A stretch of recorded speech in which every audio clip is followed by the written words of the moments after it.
Hello friends. PHP MySQL सीखने की इस सीरीज में हम लोग देख रहे हैं बुक रिकॉर्ड मैनेजमेंट का पार्ट 5 और ये आज लास्ट पार्ट है। यानी हमने बुक रिकॉर्ड मैनेजमेंट के रूप में एक एग्जाम्पल एप्लीकेशन बना रहे थे और इसके 4 पार्ट्स हम ऑलरेडी देख चुके हैं।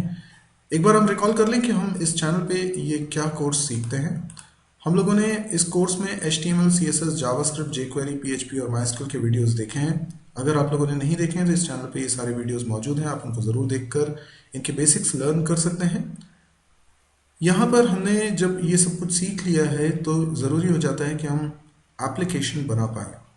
तो हम छोटी छोटी एप्लीकेशंस, एग्जाम्पल एप्लीकेशंस यहाँ पर बना रहे हैं और इनके सहारे हम सभी चीज़ों का इस्तेमाल कर रहे हैं। HTML, CSS, जावास्क्रिप्ट, ये PHP, MySQL, इन सब का यूज़ करते हुए हम छोटी छोटी एप्लीकेशंस बना रहे हैं।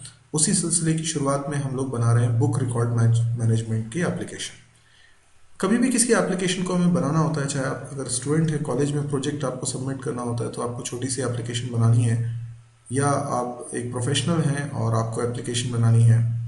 हम लोग एप्लीकेशन सीधे कोड करना स्टार्ट नहीं करते हैं। सबसे पहले हम लोग कुछ उसकी प्लानिंग करते हैं जिससे कि हम सिस्टमेटिकली काम कर पाएँ, समय पे काम पूरा हो पाए और जो हम बनाना चाहते हैं वो पूरा बन पाए।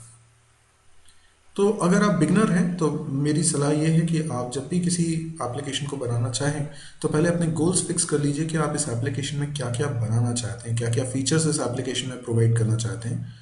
उसके बाद आप एक नेविगेशन डायग्राम बनाएं जिससे ये तय होगा कि कौन से पेज से आप नेविगेट होकर कौन से पेज पे जाने वाले हैं। इसके बाद आप फाइनलाइज कर लें कि आप टोटल कितनी फाइल्स बनाएंगे अपनी इस एप्लीकेशन में। उसके बाद हमें डेटाबेस को डिज़ाइन करना है। डेटाबेस किसी भी एप्लीकेशन की बैकबोन होती है, तो हमें डेटाबेस डिज़ाइन करना है। इसके लिए हम एक सिंपल सा ER डायग्राम बना सकते हैं जिसमें हम तय कर लेंगे कि हमारे इस डेटाबेस में कितनी टेबल्स बनने वाली हैं, उनके क्या नाम है और उनके अंदर क्या क्या कॉलम्स होंगे। टेबल्स के बीच में क्या क्या रिलेशनशिप है वो भी हम बता सकते हैं। इसके बाद हम पेजेस क्रिएट करना स्टार्ट कर सकते हैं और यही हमने किया था अपने पिछले 4 पार्ट्स में और हम लोग काफ़ी कुछ कोडिंग कर चुके हैं। इसके इसके शुरुआत में हमने समझा था कि कैसे हम लोग अपने गोल्स को फिक्स करते हैं। हमने गोल फिक्स करे थे कि इस एप्लीकेशन में बस 4 काम करेंगे। पहला काम है इंसर्शन, दूसरा काम है व्यू करना, तीसरा काम डिलीशन। ये तीनों हम देख चुके हैं। आज का काम है अपडेशन करना। इसके पहले हम लोगों ने तीनों चीज़ें देख ली हैं, ये सारी फाइल्स बना ली हैं। आज हमको बनाना है अपडेट फॉर्म डॉट PHP और अपडेशन डॉट PHP। तो आइए इसकी कोडिंग करना स्टार्ट करते हैं। वैसे आपको करना क्या है, अपडेट फॉर्म डॉट PHP में और अपडेशन डॉट PHP में, पहले मैं वो आपको क्लियर करता हूँ। हम चाहते हैं कि एक अपडेट फॉर्म डॉट PHP नाम की फाइल हो जिसके अंदर हमारे जो बुक के रिकॉर्ड्स हैं वो सारे डिस्प्ले हो जाए, यानी यहाँ टेबल के फॉर्म में सारे रिकॉर्ड्स हमें दिखने लगें। और क्योंकि हम जानते हैं कि हमने 4 कॉलम्स बनाए हैं बुक टेबल में, तो यहाँ पे भी हम 4 कॉलम्स डिस्प्ले करेंगे और सभी का डेटा हम लोग डिस्प्ले करेंगे। फ़र्क सिर्फ इतना होगा कि हर रो में ये जो बुक आईडी वाली वैल्यूज़ हैं, ठीक है, पहला वाला कॉलम क्या है, बुक आईडी, ये एडिटेबल नहीं होगा, जबकि बाकी तीनों कॉलम्स एडिटेबल होंगे। यहाँ सारी वैल्यूज़ एडिटेबल होनी चाहिए, ठीक है। एडिटेबल होनी चाहिए मतलब यूज़र जब इस स्क्रीन को देखेगा, ये कौन सा है, अपडेट फॉर्म डॉट PHP, इसमें जब ये वो टेबल को देखेगा तो यहाँ पे बुक आईडी को छोड़ के बाकी सारी वैल्यूज़ एडिटेबल होंगी। जिसमें वो एडिटिंग करना चाहता है वो एडिटिंग कर देगा अपडेशन करने के लिए। और फिर यहाँ पर एक बटन होगी जिसका कैप्शन होगा अपडेट, उस पर जैसे ही वो क्लिक करेगा ये रिक्वेस्ट जाएगी एक दूसरी फाइल पे। ये दूसरी फाइल कौन सी है, अपडेशन डॉट PHP, इसका नाम है updation dot PHP, updation dot PHP। अब क्योंकि ये एक फॉर्म था अपडेट फॉर्म डॉट PHP में जिसमें ये इनपुट एलिमेंट्स थे, जो एडिटेबल ऑप्शंस था, ये इनपुट एलिमेंट्स थे और इनका डेटा कहाँ पहुँच गया, अपडेशन डॉट PHP में, जहाँ पे मैं $_ पोस्ट करके इस डेटा को रिट्रीव कर लूँगा और डेटाबेस में मैं चेंजेस कर लूँगा। तो जो MySQL है उससे कम्युनिकेट करने के लिए जो भी कोडिंग है वो मेरे इस फाइल में लिखी होगी। तो मुझे ये दो फाइल्स बनानी है। सबसे पहले मैं फाइल बनाता हूँ अपडेट फॉर्म डॉट पी। हालांकि इसमें भी डेटा को डिस्प्ले करने के लिए मुझे माइस्क्यूएल से कम्युनिकेट करना पड़ेगा और सेलेक्ट क्वेरी चलानी पड़ेगी, तब जाके ये डेटा मेरे को मिलेगा। तो ये जो सेलेक्ट करने के लिए जो क्वेरी है हमने व्यू में बनाई हुई थी, अगर आपको ध्यान है तो व्यू डॉट पी के अंदर हमने यही किया हुआ था। एक बार मैं इसको आपको चला के भी दिखा देता हूँ। आप देख सकते हैं यहाँ पर मैंने व्यू डॉट पी फाइल को ओपन किया हुआ है। यहाँ पर आपको book ID, title, price, author सब दिख रहा है। ये हमने अपने पार्ट 3 में बनाया हुआ था।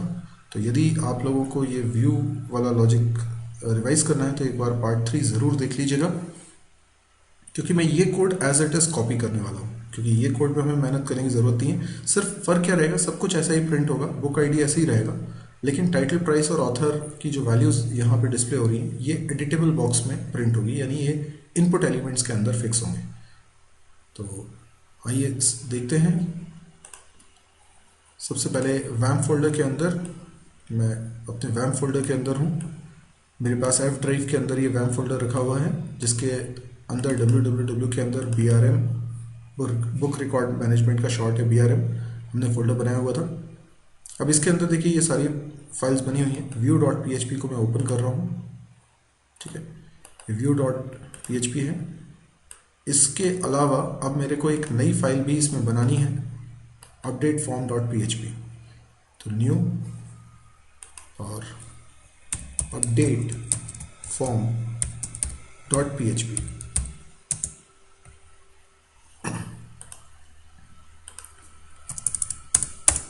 ठीक है, ये बन गई। इसको भी मैं ओपन कर लेता हूँ नोटपैड प्लस प्लस पे। ठीक है, अब ये दोनों फाइल्स मेरे पास ओपन है। अब मैं क्या कह रहा हूँ, व्यू में जो कोड मैंने लिखा था वही का वही कोड मैं अपडेट फॉर्म डॉट पी में भी करने वाला हूँ। ठीक है ना। तो अभी हम कौन सी वाली फाइल बना रहे हैं, अपडेट फॉर्म डॉट पी। तो व्यू की कोडिंग क्या थी, एक बार मैं रिवाइज करा देता हूँ। हमने डेटाबेस से कनेक्शन स्टैब्लिश किया था, उसके बाद माइस्क्यूएल से कनेक्शन स्टैब्लिश किया था, उसके बाद हमने डेटाबेस सेलेक्ट किया था, क्वेरी बनाई थी सेलेक्ट क्वेरी, क्वेरी को एग्जीक्यूट किया था, रिजल्ट जो क्वेरी का आया था वो रिजल्ट वेरिएबल में रख लिया था। हमने ऑब्टेन किया था कि इस 2D एरे में यानी रिजल्ट में कितने नंबर ऑफ रोज हैं, और फिर कनेक्शन क्लोज कर दिया था।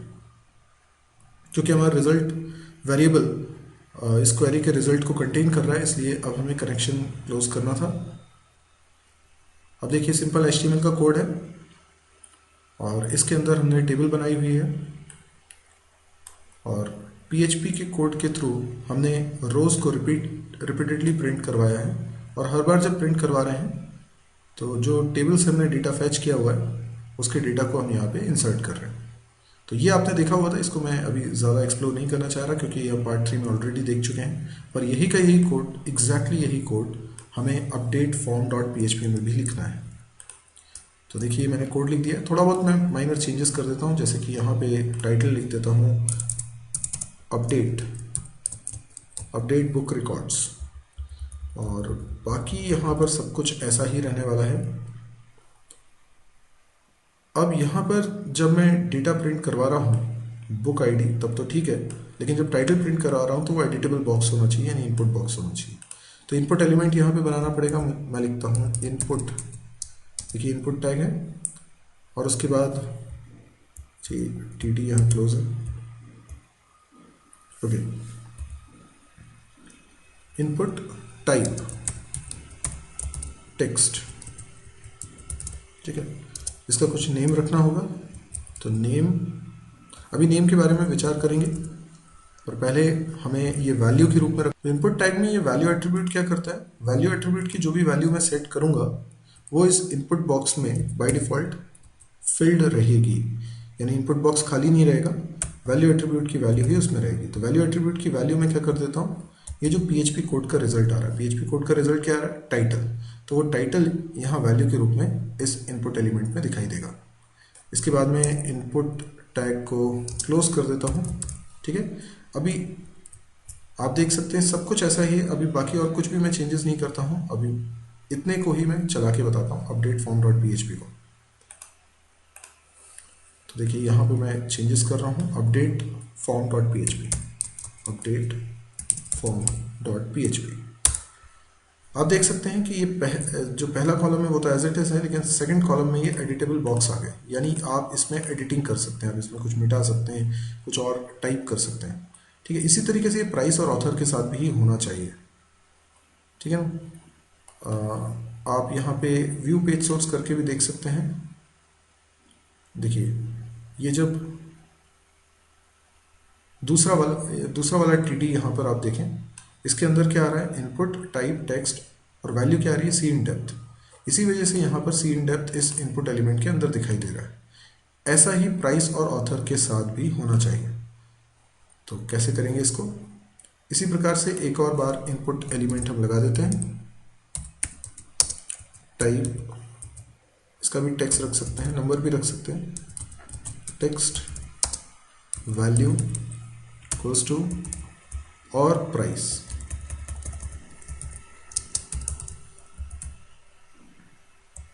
ऐसे यहां पे भी लिखेंगे, इनपुट टाइप टेक्स्ट वैल्यू,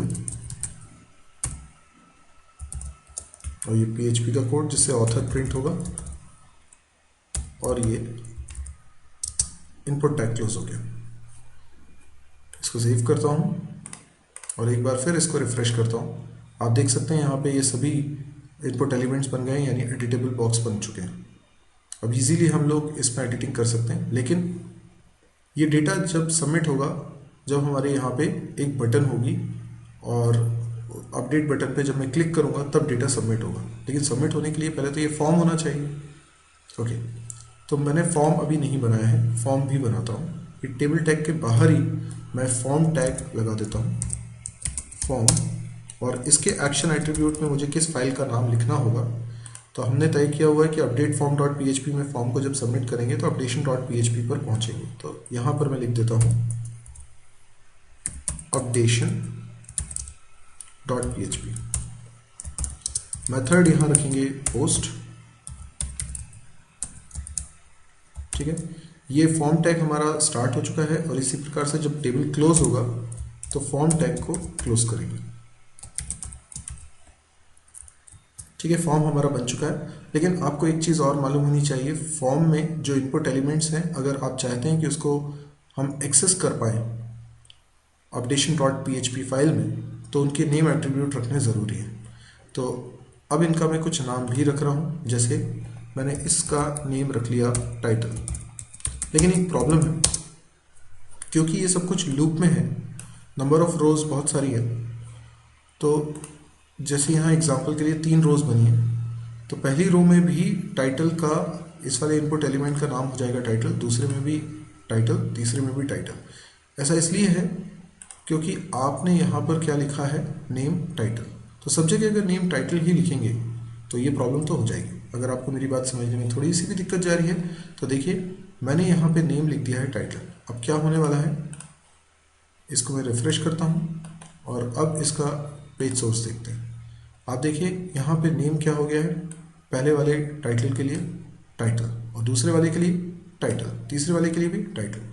तो सबके नाम जब तक अलग अलग नहीं होंगे, आप PHP फाइल में, अपडेशन डॉट PHP में इसको एक्सेस नहीं कर पाएंगे, क्योंकि वहाँ एसोसिएटिव एरे $_ यूज़ होगा और इंडेक्स के रूप में टाइटल यूज़ होगा। तो कोई एक ही टाइटल जा पाएगा, 3 कैसे जाएंगे। इसीलिए सबके नाम अलग अलग होना ज़रूरी है। अब सबके नाम अलग अलग कैसे रखे जाएंगे, तो मैं इसमें कंकैटिनेट कर देता हूँ आई की वैल्यू, जिससे कि ये क्या हो जाए, title 1, title 2, title 3 and so on. तो यहाँ पर मैं PHP टैग लगा देता हूँ, ये PHP टैग स्टार्ट और ये PHP टैग क्लोज। इसके बीच में मैं लिखता हूँ इको $i, ठीक है, और सेमीकोलन। बिल्कुल इसी प्रकार से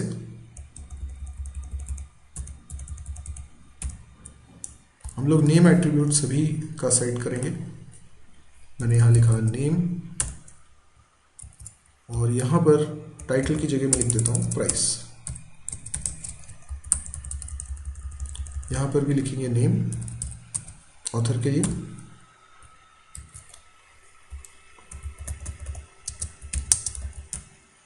और यहाँ ऑथर लिख देता हूँ। अभी इस पेज को एक बार फिर मैं रिफ्रेश करता हूँ और देखिए यहाँ पर सभी के नाम अब अलग अलग हो गए होंगे। टाइटल 1 प्राइस 1 ऑथर 1, यहाँ पे title 2 price 2 author 2, title 3 price 3 author 3। तो एक सीक्वेंस में ये चलते जाएंगे। तो ये ज़्यादा बेटर तरीका है। अब मुझे सिर्फ इसमें एक बटन और चाहिए जो कि अपडेट बटन है। उसके लिए सारी रोज प्रिंट हो जाने के बाद लास्ट में एक रो और बना देता हूँ, ठीक है। और या तो रो बना देता हूँ या टेबल के बाहर एक बटन बना देता हूँ। तो इनपुट टाइप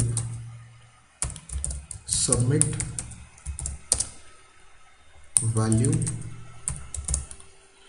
यहाँ पर जब सबमिट बटन होती है, इनपुट एलिमेंट का टाइप सबमिट होता है, तो वैल्यू एट्रीब्यूट की वैल्यू क्या होनी चाहिए, कैप्शन ऑफ द बटन। तो बटन का कैप्शन क्या रखना चाहते हैं, अपडेट।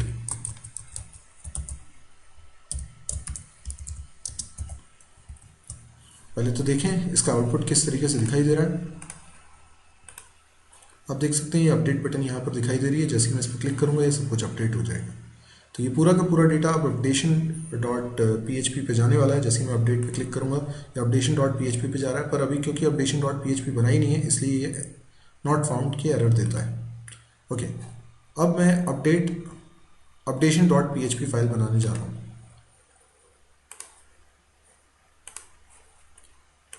तो यहाँ पर एक और फाइल क्रिएट करते हैं, अपडेशन डॉट PHP।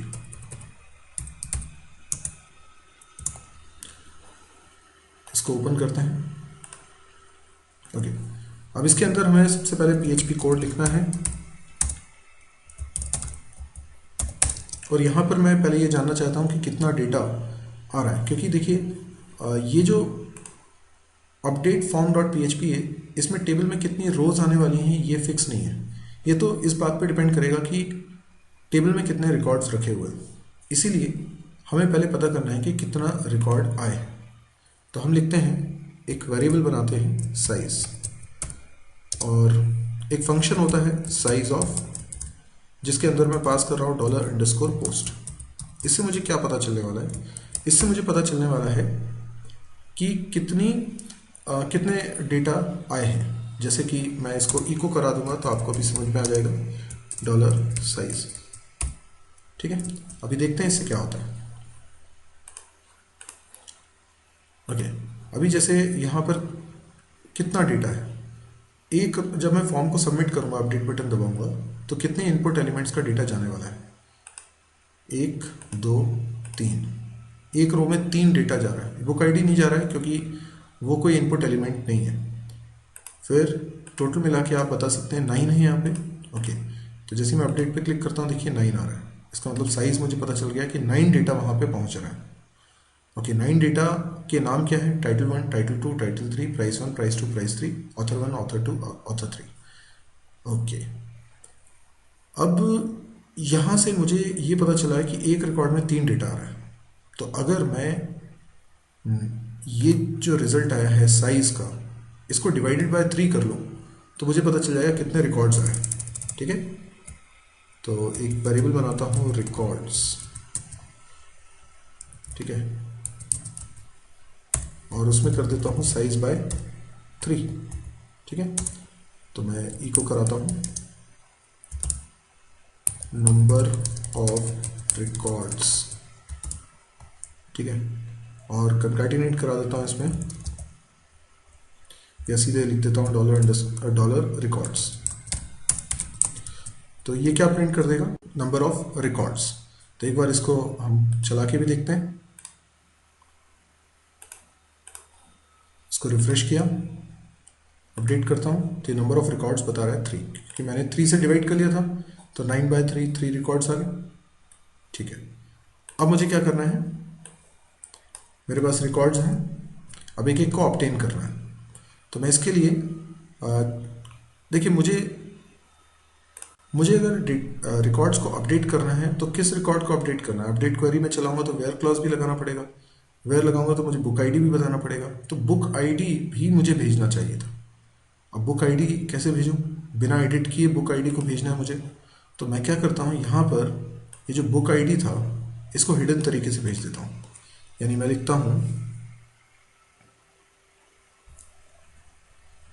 इसको डिस्प्ले तो करना ही है, लेकिन इसके बाद में लिख देता हूँ इनपुट टाइप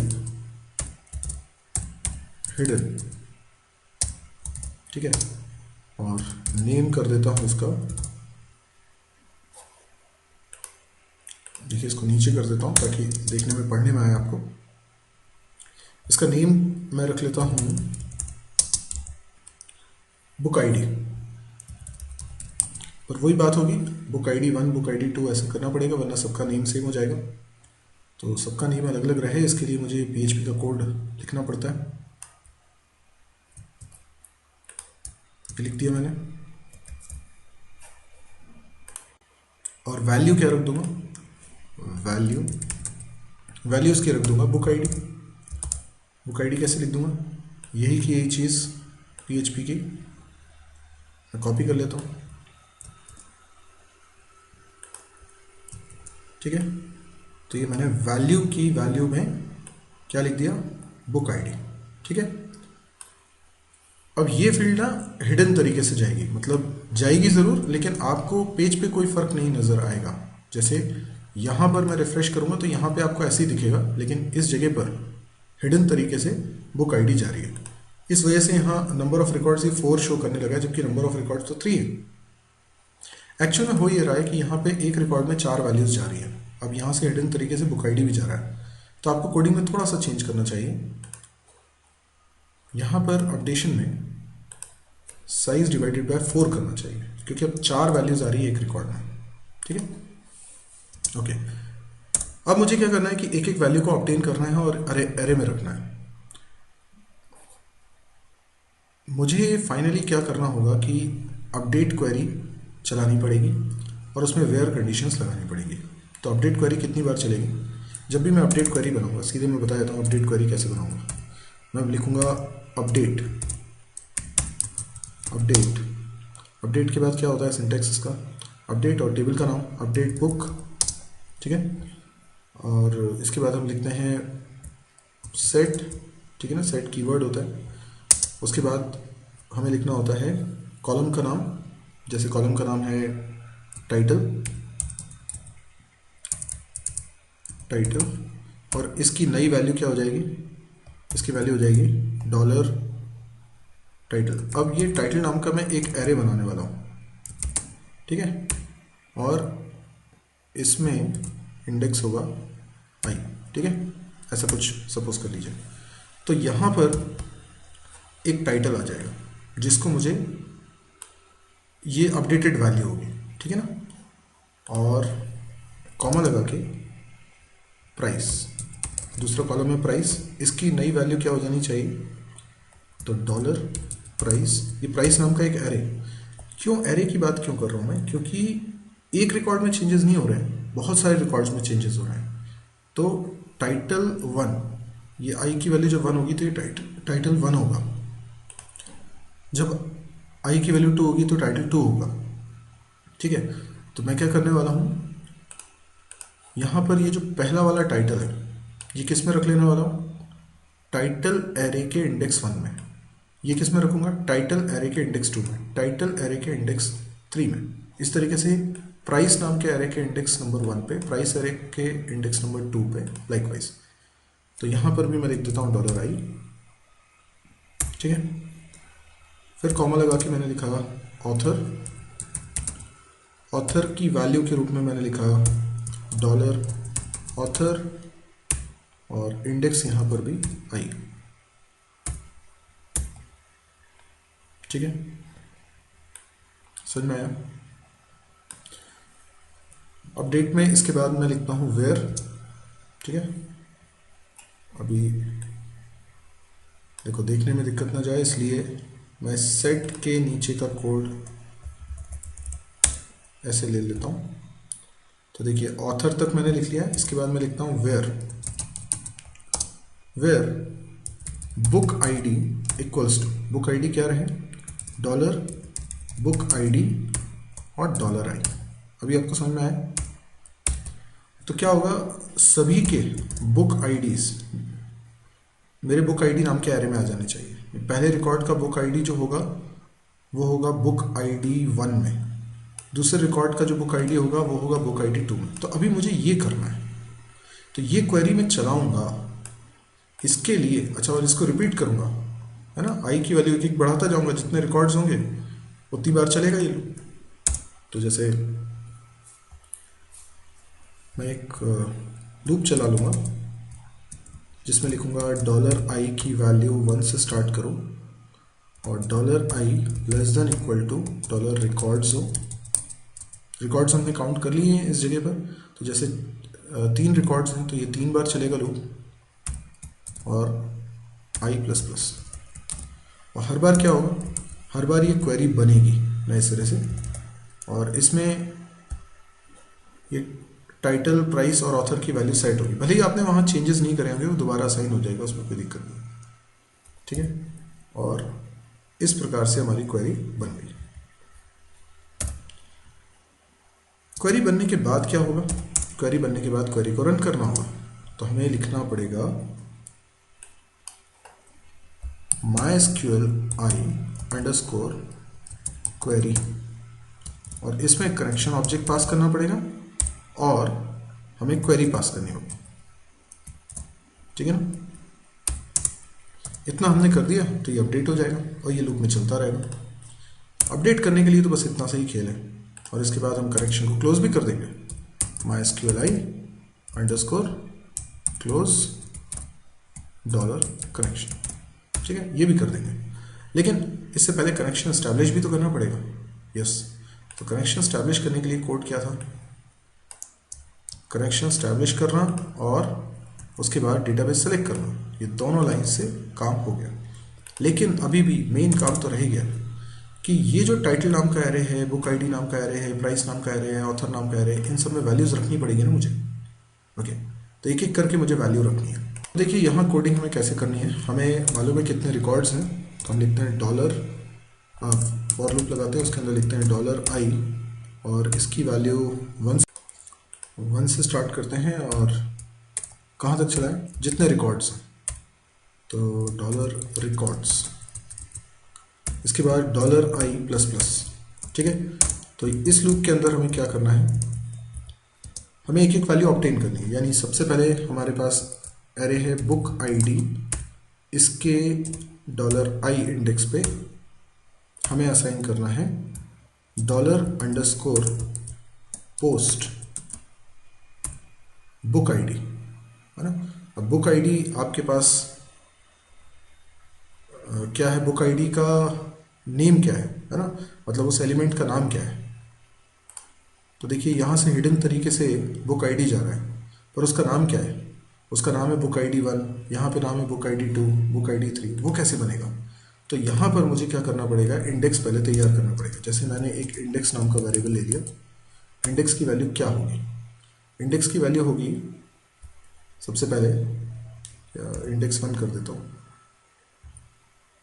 ठीक है, इंडेक्स 1, इसकी वैल्यू होगी बुक आईडी और इसमें कंकैटिनेट करता हूँ $i, तो बुक आईडी 1 हो जाएगा पहली बार में ही, फिर बुक आईडी 2 हो जाएगा, बुक आईडी 3 हो जाएगा, लाइकवाइज $index1। Got it.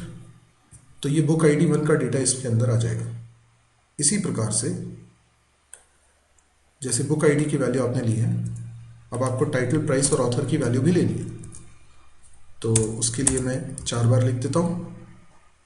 ये होगा इंडेक्स 2, इंडेक्स 3, इंडेक्स 4। इंडेक्स 2 क्या होगा, प्राइस, प्राइस 1, प्राइस 2, प्राइस 3, इस तरह से, sorry title, title 1, title 2, title 3, यहाँ पे होगा प्राइस और लास्ट वाला होगा ऑथर। ठीक है, आपको सिर्फ ये ध्यान रखना है कि पोस्ट के अंदर आप क्या लिखते हो, ये इंडेक्स के रूप में क्या लिखते हो, वही जो इनपुट एलिमेंट के नेम एट्रीब्यूट की वैल्यू है। तो यहाँ 2, यहाँ 3 और यहाँ 4। ठीक है, यहाँ पे एरे के नाम भी अलग अलग होंगे, यहाँ बुक आईडी नहीं होगा, नाम होगा यहाँ पे टाइटल, यहाँ पर नाम क्या होगा प्राइस और यहाँ पर नाम क्या होगा ऑथर। ओके, इसके बाद क्या बचा, हमारे पास एरे में डेटा आ चुका है, एवरीथिंग इज क्लियर, और ये पूरी की पूरी कोडिंग हो चुकी है। फाइन। जैसे डिलीशन डॉट पी में बाद में मैंने HTML का थोड़ा सा कोड लिखा हुआ था, वैसे ही कोडिंग यहाँ पर भी कर देता हूँ, और इस कोडिंग में हम लिख देते हैं अपडेशन या रिकॉर्ड अपडेटेड या अपडेशन, और यहाँ पे हम लिख देते हैं रिकॉर्ड्स अपडेटेड।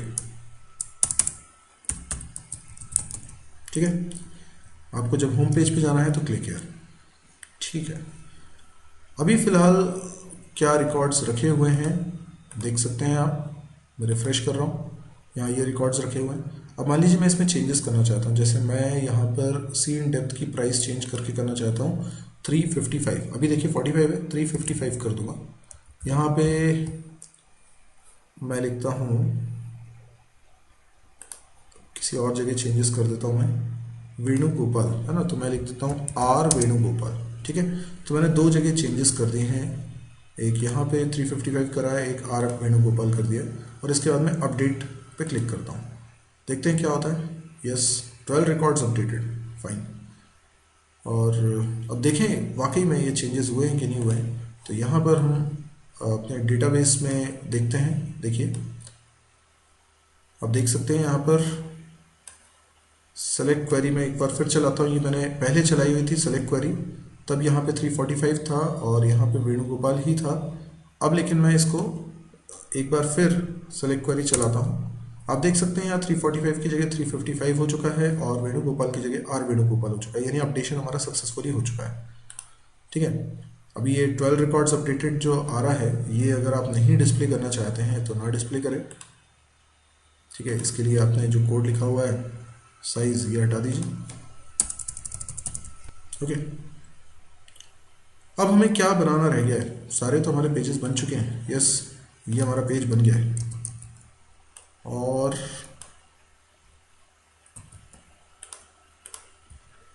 देखिए अपडेट फॉर्म डॉट PHP हमारा बन चुका है, और इसी तरीके से अपडेशन डॉट PHP भी बन चुका है। एक पेज रह गया है, होम डॉट PHP, इसको और बना लेते हैं, home dot PHP, home dot PHP। अभी मैं डेकोरेशन पे बहुत ज़्यादा ध्यान नहीं दे रहा हूँ, यहाँ पर हमारा मेन मकसद है फंक्शनैलिटी प्रोसेस को पूरा करना। डेकोरेशन आप भी कर सकते हैं। होम डॉट PHP की कोडिंग देखते हैं कैसे करना है। हमें सिंपली एक पेज दिखाना है जिसमें कि ये सारे ऑप्शंस हमको दिखाई दें, तो जैसे इंसर्ट फॉर्म या व्यू की कोडिंग है, बिल्कुल वैसे ही सब कुछ होगा। तो क्यों ना मैं यहाँ से कोडिंग कॉपी कर लूँ, ये जो डॉक टाइप है HTML है ना, ये कोडिंग कॉपी कर लेता हूँ, यहाँ पे लिखता हूँ होम पेज। ठीक है, ये टाइटल हो गया। ओके, और बुक रिकॉर्ड मैनेजमेंट भी ठीक है। यहाँ पर कुछ ऑप्शंस हमें यूज़र को देने हैं कि वो क्या क्या सेलेक्ट कर सकता है, तो हम उसको चार ऑप्शंस देने वाले हैं। तो हम लिखने वाले हैं एंकर टाइप href, और इसकी वैल्यू में हम URL लिखेंगे। तो पहले होगा इंसर्ट फॉर्म डॉट PHP। ठीक है, तो यहाँ पे होगा इंसर्ट बुक। ओके, यहाँ पे एंकर टैग क्लोज, और यहाँ लगा देता हूँ BR टैग ताकि लाइन चेंज हो जाए। और इस तरीके से मुझे 4 लाइंस देनी है, और 4 लाइंस के बाद बॉडी टैग हमारा क्लोज हो जाएगा और HTML टैग भी क्लोज हो जाएगा। अच्छा, यहाँ पर ये जो href की वैल्यू है वो चेंज हो जाएगी। यहाँ पे कर देता हूँ व्यू, ठीक है ना, और यहाँ पे करते हैं व्यू बुक रिकॉर्ड्स।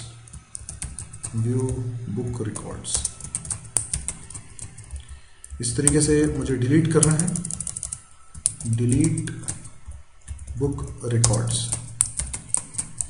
तो इसके लिए डिलीट फॉर्म यहाँ पे होगा update form, update book records. Okay, अब हमारा होम पेज बनके तैयार हो चुका है। होम पेज को रन करने के लिए मैं यहाँ पे लिख देता हूँ home.php। आप देख सकते हैं यहाँ पर सिंपल, बहुत ही ऑर्डिनरी, हमने कोई डेकोरेशन नहीं किया है, लेकिन 4 लिंक्स दिखाई दे रहे हैं। इंसर्ट बुक पे जाता हूँ तो ये इंसर्ट वाला पेज हमें दिखाई देता है। व्यू बुक रिकॉर्ड्स पे जाता हूँ तो मुझे ये बुक रिकॉर्ड्स दिखाई दे रहे होते हैं। यदि मैं डिलीट पे जाता हूँ तो ये डिलीट वाला फॉर्म मुझे दिखाई दे रहा होता है। और यदि मैं अपडेट करता हूँ तो अपडेट वाला फॉर्म मुझे दिखाई देता है। और हमने ये सारे चला के भी देख लिए हैं, सब बहुत बढ़िया तरीके से चल रहे हैं। अब यदि आपको ये वीडियो पसंद आया हो तो आप इसे लाइक करें। यदि आप इस तरह के और वीडियोस देखने में इंटरेस्टेड हैं तो इस चैनल को ज़रूर सब्सक्राइब करें। इसके अलावा आप मेरे YouTube चैनल्स पे शायद सारे चैनल्स ना देखे हों, सारे वीडियोस ना देख पा रहे हों, तो आप मेरी वेबसाइट को ज़रूर विजिट करें www.mysirji.com। इस वेबसाइट पे आपको जो भी कोर्स सीखना है, C++, जावा, PHP, MySQL, data structure, DBMS, तो आप कोर्स को सेलेक्ट कर लीजिए और उसके सारे वीडियोस की लिस्ट आपके सामने आ जाएगी। जिस पे भी क्लिक करेंगे वो वीडियो ओपन हो जाएगा। ये सब कुछ फ्री है, आप फ्रीली इस डेटा को एक्सेस कर सकते हैं और कोई भी कोर्स इस तरीके से पूरा का पूरा वीडियो लेक्चर्स के माध्यम से कंप्लीट कर सकते हैं। ये सारे वीडियो लेक्चर्स हिंदी में हैं। अच्छा, अगर आपको प्रोग्रामिंग स्किल को डेवलप करना है तो प्रोग्रामिंग एक्सरसाइज भी इसी साइट पे आपको मिल जाएगी। तो आपको अलग अलग यूट्यूब चैनल्स में देखने की ज़रूरत नहीं पड़ेगी, आप सीधे इस साइट पे देख लेंगे। हालांकि वीडियोस यूट्यूब में ही ओपन होंगे, यानी सारे के सारे फ्री हैं। प्रोग्रामिंग एक्सरसाइज के लिए C++, जावा सबकी अलग अलग प्रोग्रामिंग एक्सरसाइज है और उनके वीडियो सॉल्यूशंस भी रखे हुए हैं। इस वेबसाइट की खास बात यह है कि इसमें डेली एक नया वीडियो अपलोड होता है। तो यदि आप इसको यूज़ करते हैं तो हमेशा इसमें कुछ नया कंटेंट पाते हैं। इसमें कैंपस प्लेसमेंट से रिलेटेड भी बहुत सारा मटेरियल आपको मिलता है। इसके अलावा अगर आपको ये पसंद आए तो आप इसको प्लीज़ शेयर ज़रूर करिएगा अपने दोस्तों के बीच में, फेसबुक वॉल पे या व्हाट्सएप के थ्रू, या लोगों को बता के इस वेबसाइट के बारे में बताइए, ताकि बहुत सारे लोग हैं जिनको इस तरह के वीडियोस की ज़रूरत है, उनको इसका लाभ मिल सके और वो अपने करियर को आगे बढ़ा सके। Thank you.